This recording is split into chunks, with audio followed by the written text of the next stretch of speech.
प्रधानमंत्री के आत्मनिर्भर भारत के मंत्र को आत्मसात कर किसानों को डीजल पर निर्भरता से मुक्ति का रास्ता दिखा रहा यह किसान। देश में पिछले कुछ दिनों से डीजल के दामों में बढ़ोतरी से जहां हर मोटर मालिक परेशान है, वहीं किसान भी इससे अछूता नहीं है।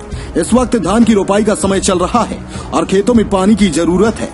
ऐसे में दिन रात पानी के लिए किसान खेतों में इंजन को चला रहा है, जिससे खेती की लागत बढ़ना लाजमी है। वहीं गांव के किसान ने इस समस्या को देखते हुए एक नई तकनीकी के इस्तेमाल से 3 किसानों की बढ़ती समस्या का समाधान ही नहीं, बल्कि एक नई व्यवस्था का इजाद कर किसानों के खेतों में सिंचाई की लागत को भी कम कर दिया है। किसान का यह नायाब तरीका प्रधानमंत्री के आत्मनिर्भर भारत के मंत्र को आत्मसात करने का एक कदम माना जा रहा है। लॉकडाउन 3 के समय प्रधानमंत्री ने देश को आत्मनिर्भर बनने का जो मंत्र दिया था, उसे बाराबंकी के एक किसान ने आत्मसात कर किसानों को एक नई राह दिखाने का काम किया है। यूपी के बाराबंकी जिले के अंतर्गत विकास खंड सूरतगंज क्षेत्र के झंझरा गांव के एक 42 वर्षीय किसान सर्वेश कुमार वर्मा पुत्र राम प्रकाश ने डीजल की बढ़ती कीमतों को देखते हुए एक ऐसी तकनीक का इजाद किया है कि गांव के लोग ही नहीं, बल्कि जो सुनता है वह उसके द्वारा बनाई गई नई तकनीक को देखने पहुंच जाता है। एक छोटे से गांव में रहने वाले सर्वेश कुमार वर्मा ने डीजल से चलने वाले पंपिंग सेट को एलपीजी गैस से चलाने की नई तकनीक इजाद की है, जिससे न केवल पैसे की बचत होगी, बल्कि पंपिंग सेट से निकलने वाले धुएं से भी निजात मिल गई है। सर्वेश कुमार वर्मा ने बताया कि इस तकनीक को अपनाने के बाद हमारा बहुत बड़ा लाभ हुआ है।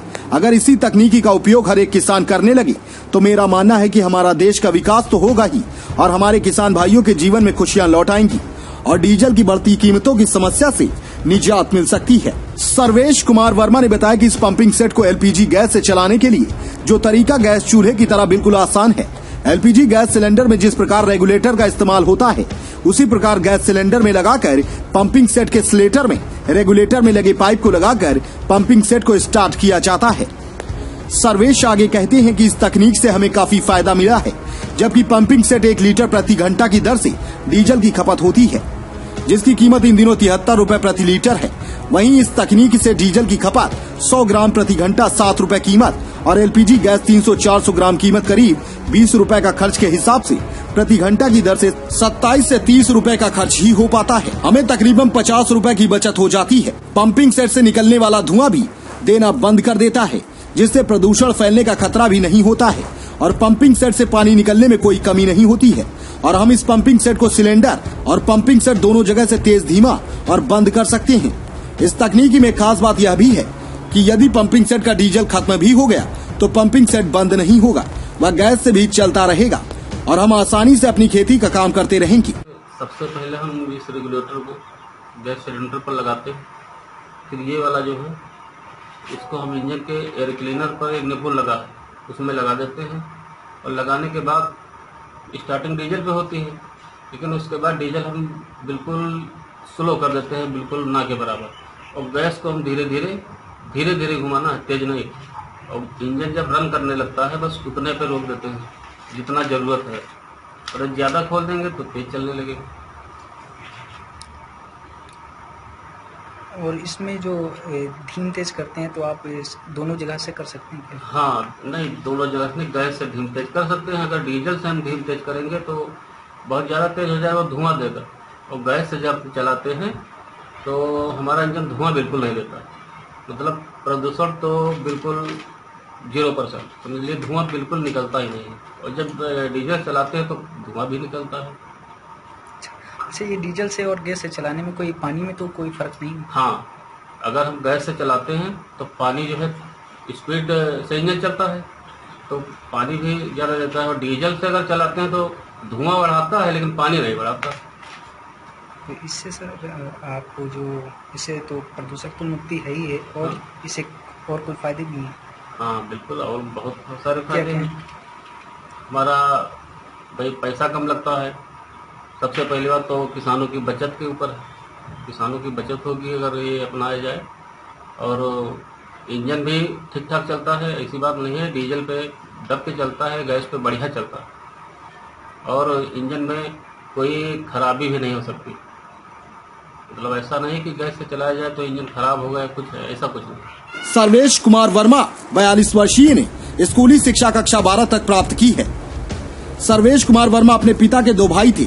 पिता की मृत्यु के बाद घर की सारी जिम्मेदारी सर्वेश पर आ गई। सर्वेश अपने हिस्से की करीब 5 एकड़ की जमीन पर खेती कर अपने 2 बच्चों को बाहर भेजकर पढ़ाई की जिम्मेदारी निभा रहे हैं। सर्वेश कुमार वर्मा का पारिवारिक जीवन बड़ा ही सादा व सरल है, जिनके जीवन की कामयाबी के बारे में पूरे गांव में चर्चा है। वहीं गांव के समाज सेवी अभिलाष वर्मा 60 वर्षीय ने बताया कि हमारे गांव में सर्वेश ने जो तकनीकी का इजाफा किया है वह बहुत ही सराहनीय है, जिसके उपयोग से हमें डीजल की इस महंगाई से राहत मिलेगी और इस तकनीकी के उपयोग से हमारे देश का विकास होगा। Bureau report, nation 24x7। मैं अभिलाष वर्मा, निवासी झंझरा, पोस्ट सूरजगंज, ब्लॉक जो है सूरजगंज, जनपद बाराबंकी का रहने वाला हूँ।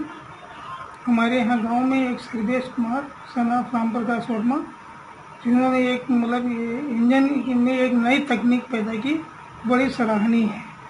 इन्होंने लिस्टर इंजन में गैस सिलेंडर के द्वारा जो है इंजन चला रहे हैं और उसमें लागत 100 जो उन्होंने बताया उसके अनुसार से 100 ग्राम जो है 100 मिलीग्राम जो है डीजल और 300 से 400 ग्राम गैस खर्च होती है। इस तरीके से अगर देखा जाए तो 25-30 रुपये में जो है प्रति घंटा के हिसाब से जो है खर्चा आता है, जबकि डीजल जो है लगभग 70-80 रुपये प्रति घंटा बढ़ता है। तो इस हिसाब से अगर देखा जाए तो इसमें काफ़ी बचत है और फ़ायदेमंद है। ये इनका कार्य जो है बड़ा सराहनीय है और हम आशा करते हैं कि अगर इसी तरीके से रहेंगे तो बड़ा ही अच्छा प्रदर्शन होगा इसका और समाज में इसका अगर बढ़ेगा तो जनता को काफ़ी फ़ायदा मिलेगा और बचत भी काफ़ी होगी।